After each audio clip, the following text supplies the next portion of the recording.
Rhonda dan Philip sama-sama sudah menikah dan sama-sama sudah bercerai. Mereka berdua bertemu, jatuh cinta, dan akhirnya menikah. Philip memiliki 2 anak remaja dari pernikahan sebelumnya, yaitu Jenna dan David. Sementara Rhonda sendiri memiliki 4 anak. Rhonda digambarkan sebagai pribadi yang ceria dan sosok yang menarik perhatian. Ibu Philip, Diana, mengatakan Rhonda memiliki jiwa besar. Sesaat sebelum terjadinya pembunuhan, Jenna dan David pindah dari Indiana ke Kentucky untuk tinggal bersama ayah dan ibu tirinya.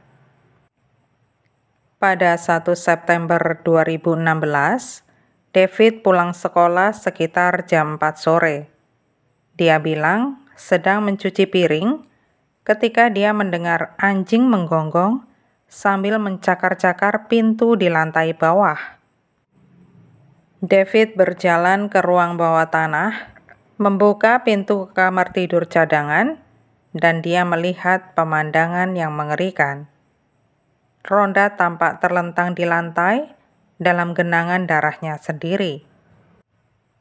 Tampak kantong plastik hitam dan lakban di wajah dan mulutnya. Jelas bahwa Rhonda telah ditusuk beberapa kali.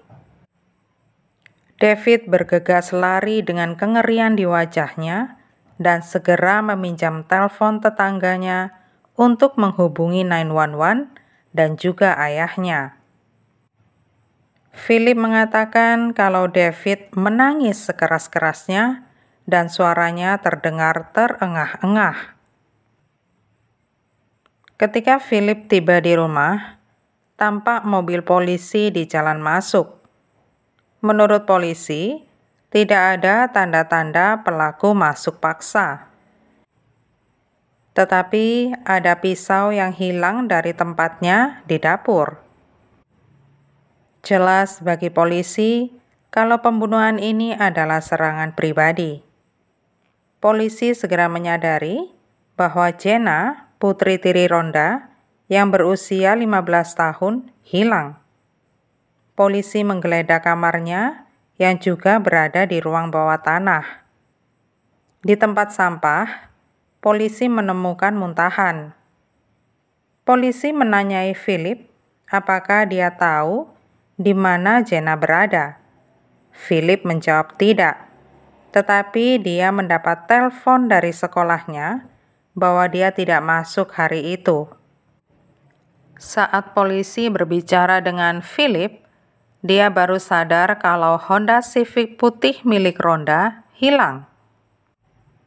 Biasanya mobil itu diparkir di jalan masuk.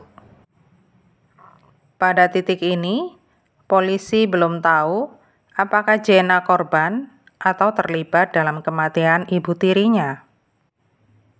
Polisi menyisir daerah sekitarnya. Meskipun tidak ada CCTV di sana, tetapi ada tetangga yang memberikan informasi.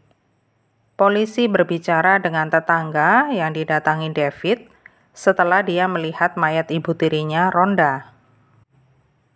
Dia mengatakan kalau Rhonda bermasalah dengan Jenna, alasannya karena Jenna berkenalan dengan seorang pemuda berusia 20 tahun bernama Kenneth. Mereka berdua pun berkencan. Philip ditanyai tentang Kenneth. Dia mengatakan bahwa Jenna tergila-gila pada Kenneth, tetapi dia dan Rhonda tidak setuju.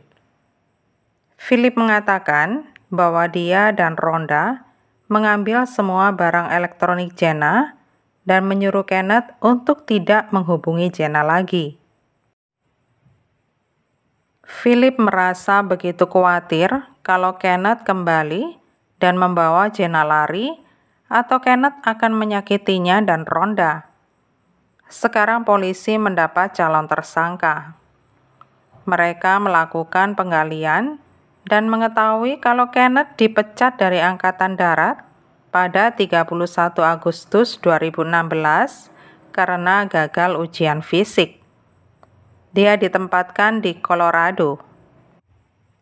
Pada 31 Agustus, Kenneth dibawa ke bandara dan rencananya akan dibawa kembali ke Indiana.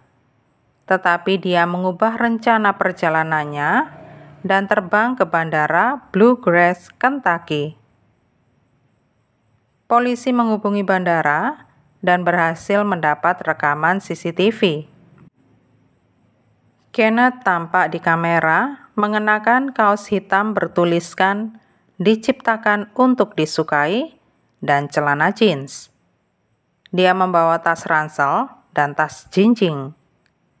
Setelah polisi merilis informasi ke publik tentang Honda Civic Ronda yang hilang dan tentang Kenneth dan Jenna, seorang sopir Uber pun melapor. Dia mengatakan kepada polisi kalau dia yang menjemput Kenneth dari bandara sekitar pukul 15-16 pada 31 Agustus dan menurunkannya di dekat rumah di Hustonville Road. Polisi bertanya tentang pembicaraan si sopir ini dengan si Kenneth dan dia menjawab bahwa dia baru saja dibebaskan dari Angkatan Darat. Kenneth tiba-tiba meminta supaya diantar ke arah rumah Oakley dengan maksud memberinya kejutan. Seorang saksi lain melihat Jenna di Danville Walmart pada 1 September. Melalui CCTV di sana, polisi melihat Honda Civic masuk ke parkiran. Ada 2 orang di dalamnya, 1 laki-laki dan 1 perempuan. Kaos laki-laki itu bertuliskan "Diciptakan untuk disukai", sama seperti yang dipakainya sehari sebelumnya, dan si perempuan sudah pasti adalah Jenna. Kenneth dan Jenna tampak berbicara dengan seorang karyawan, mengambil charger telepon dan membayarnya. Mereka berjalan kembali ke mobil dan menghilang. Polisi tahu kalau Jenna ada di sana, tetapi belum tahu apa perannya dalam kematian Ronda. Polisi memasang pelacak di ponsel Kenneth yang kadang hidup, kadang mati. Philip mengatakan, sesaat sebelum pembunuhan, Ronda menemukan jurnal Jenna saat dia sedang mencuci pakaian. Di dalam jurnal itu tertulis tahap-tahap pembunuhan. Pertama, harus membunuh Philip terlebih dahulu antara jam 4 sampai 5 pagi. Kedua, 2 pisau disiapkan bersama saya. 3. Bunuh David terakhir. 4. Bunuh Ronda jam 6 sampai 8 pagi. 5. Bunuh David di kamarnya. 6. Minta Philip turun dengan cepat, lalu kita turun juga dan potong lehernya di bagian depan. 7. Masuk ke kamar Ronda dan tusuk dia. 8. Tusuk David di tempat tidurnya. Dia menulis kalau membenci mereka, tetapi untungnya mereka akan segera mati. Pada 3 September, polisi menemukan Honda Civic Ronda dengan 2 orang di dalamnya. Ketika polisi mendatangi mobil, tiba-tiba mobil hendak melaju, tetapi berhasil dihadang dan keduanya ditangkap. Pada 5 September, Kenneth mencoba gantung diri di selnya.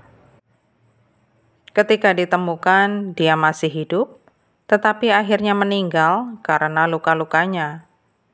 Dia meninggalkan catatan yang menyatakan Jenna tidak terlibat, tetapi Jenna mengakui semuanya. Pada 31 Agustus, Jenna mengambil pisau di dapur dan menyembunyikannya. Saat Ronda pulang, dia berjalan ke ruang bawah tanah untuk mencuci baju. Jenna dan Kenneth bersembunyi di balik lemari, lalu mencekik Ronda hingga pingsan, lalu mereka menyeretnya ke kamar, dan Jenna mengantongi kepala Ronda dengan melakban mulutnya. Kemudian Jenna menikam Rhonda beberapa kali sampai pisaunya menembus. Jenna dan Kenneth melarikan diri, pergi ke Walmart dan ke pom bensin. Jenna membuang pisaunya di pom bensin, tetapi tidak ingat di mana. Polisi heran dengan sikap Jenna yang dingin dan tanpa perasaan. Pada 27 Maret 2019, Jenna dijatuhi hukuman 10 tahun untuk pembunuhan tingkat pertama, ditambah 5 tahun untuk pencurian. Sikap Jenna yang tampak dingin menandakan pembunuhan ini sudah dia rencanakan sejak lama. Jika David dan Philip ada di rumah pada hari itu, mereka juga bisa menjadi korban.